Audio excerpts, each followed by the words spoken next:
Hi, I'm Barry Lane from Virginia, and my good friend John has asked me to come out today and talk to you all a little bit about eastern coyote hunting. Uh, these dogs around here, and especially in Virginia, are a little bit larger from what I've been told than the ones out west. Uh, they've been nicknamed the coy wolf. They were supposed to have crossed with the gray wolf when they come through the Midwest, and as they migrated east, picked up some of the characteristics of the wolves. The main differences you'll see in those is the heads are a little bit larger. For the most part, the animals are a little bit larger. Coyotes in this area weigh 30 to 40 pounds, with a 50-pound dog not out of the question. I personally have taken dogs over 50 pounds. Some people say they've seen some 60s. I personally have never taken one. A lot of people ask you, the first question I'll ask you about coyote hunting is, if I wanted to do that, how could I get started? Well, let me give you a piece of advice, and this is just from me and from a lot of other coyote hunters. The one thing you don't want to do is to go out and buy a call, especially an electronic call, and run out to the field with a gun and set the call down and start honking away on that thing thinking you're going to kill a coyote. You very well may, but most likely what you're going to end up doing is educating these dogs to the sounds. You play the same sound over and over and over and continuously, and for the most part, they come in, you never know they're there. Here in Central Virginia, for the most part, we coyote hunt at night. And people ask me, well, why do you do it at night? And there are several reasons. I guess the biggest one for me is because I have to work all day. And, nighttime generally I've got a little break so we can slip out after dark. Of course, using night vision and thermal is legal here, and we use both.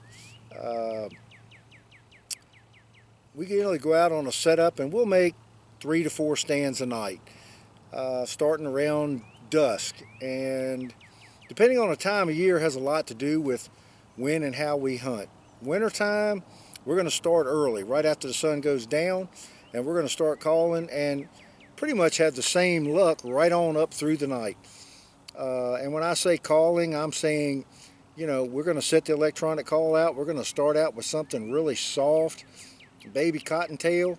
We're going to mix it up with some mouth calls because of the simple fact that a lot of these dogs have been educated to the sounds coming from these electronic calls.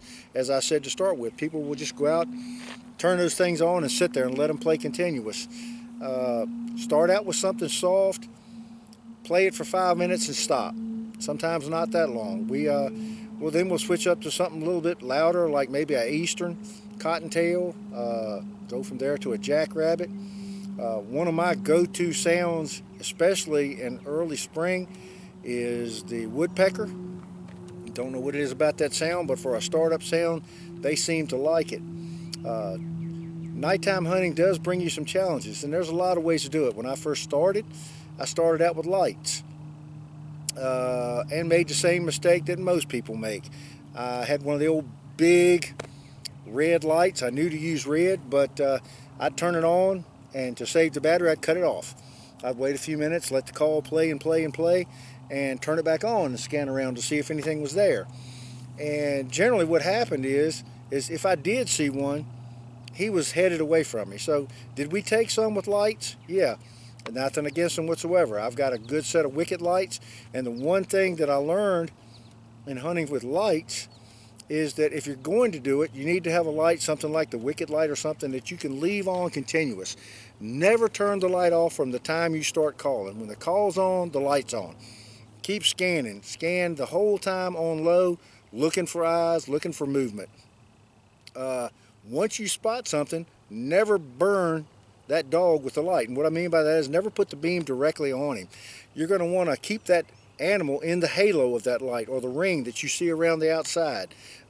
Just enough to eliminate his eyes until you're ready or the shooter's ready to make the shot, and then you light him up and make the shot. That is real hard to do alone. Real hard. I tried it for years, limited success. Once I switched over to night vision, it got a lot easier. I use a set of sticks. Me personally, I use a Pulsar 750 with a Armacite XLR 850 illuminator. Gives you plenty of range, plenty of light, even in the darkest conditions. Real great clarity, and it has video out if you decide you want to video some of your hunt. But in doing that, I set the call out probably 50 or 60 yards from me, closer if need be, depending on the type area we're hunting. Turn the call on. I have one hand free, the other gun sitting on the stick so that I'm holding it kind of like this, but I've got this hand free. I'm on the sticks and I'm scanning back and forth like this, continuous, looking through that scope. Sticks are sitting there holding my gun. So when I do spot something, I'm already on my gun. I can take the shot quickly or as soon as I get the opportunity to shoot. It's not like a lot of movement where I have to go to the gun and get ready to shoot. That was probably the biggest change in how I hunted, was going to night vision. The kills I made went up exponentially. The next thing that we went to was thermal. Now, you can spend as little or as much money as you want to in this stuff, and I've heard, people spending thousands, tens of thousands of dollars in night vision and thermals. Me personally, I don't have that kind of money to spend, so therefore I went with the Pulsar. Great product that I personally recommend. The 750 has got plenty of range, like I said, with the light. The thermal I use is the Pulsar HD19A. It's got a 19 millimeter lens. It gives you an identification range of about 500 yards, which means out to 500 yards, when I'm looking at it, I'm not looking at a blob. I can tell you pretty much what I'm looking at. Past that range, can I still pick up heat signatures? Absolutely. The thing I found with thermal is you generally spot what you're going to shoot a lot quicker, but I like the ability to identify at long range, so therefore I use both, and I shoot with night vision. The digital night vision, as I said, does me a great job.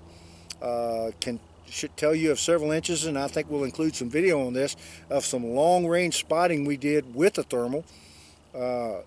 You could tell that there was something big out there and something small, but knowing how coyotes move, we were sure that the 5 dots around that big dot in the middle was coyotes, and knowing that there's cows there, we knew that was a cow. And we're able to watch those dogs come all the way into us. Even though the conditions were foggy, we couldn't see with the night vision. We watched them come in until they got in range where we could take a shot with the night vision. Weather, oh my gosh, I could write a book on weather. And you're going to hear everything everybody tells you about when to hunt and when not to hunt. Windy nights. I've had good luck on windy nights. The main thing with them is you're going to have to really get down on those sounds and get them loud enough to bring them to you. Wind direction, as with dogs anywhere, is important. If they wind you, they're gone. There is no second chances with coyotes. Things I've seen, moon. I've killed dogs on full moon, bright nights that you could see almost like daytime. What I do in those circumstances is I find me a shady spot, some kind of cover to break my silhouette up behind me. I will back up against a tree or back up in a shady spot where they can't silhouette me. Dark nights, we'll stand right out in the middle of the fields at times and hunt. We're wearing full camouflage just like daytime, but the dogs just don't pick you up quite as good, and you're spotting them off at a decent enough range where you get time for the shot. Things I've seen, times not to hunt and times to hunt. I will tell you that from what I found, there are no absolutes in coyote hunting. I could tell you not to hunt on this particular moon phase, and you could prove me wrong. Friends and I were out hunting one night. My general rule of thumb is if I see deer out in the fields a lot, I don't see coyotes. I don't know why. I think a lot of it's got to do with fronts. Deer tend to move on a front push to feed. Coyotes hold up. 99% of the time that works. That one night we go out, tell them that we'd hunted all night, hadn't seen a thing, went to the last stand, hit the call, 5 minutes, 2 came in, we took them. So absolutes, I don't really see any. I think the main thing is to get out there and do it. If people ask you how did you learn how to coyote hunt, trial and error, mostly error. You need to learn from your mistakes. But if you want to learn how to do this and be successful at it, there is absolutely no better thing you can do than get out there and hunt them. Every time you go, you will learn something new. Eastern coyotes, with their terrain, for the most part, don't just come rolling in like you see the videos out west where you see 4 dogs over here and 3 dogs over here and 2 coming this way. Not to say we haven't had packs come in, 5 and 6, but that's the exception to the rule around here. Most of the time we get singles, we get doubles, but rarely do you get a pack of 6 or 8. When you do, oh my gosh, it's on. And does the hair stand up on the back of your neck? Absolutely. Can't think of a more exciting animal to hunt and a more challenging animal to hunt. I've hunted just about everything I could hunt here in Virginia. Coon, bear, deer, fox. By far, coyote is my favorite. Just because of the simple fact, no, you're not going to kill something every time you go. In fact, you're going to spend a lot of nights out that you don't kill anything. But when you do, it's all worth it.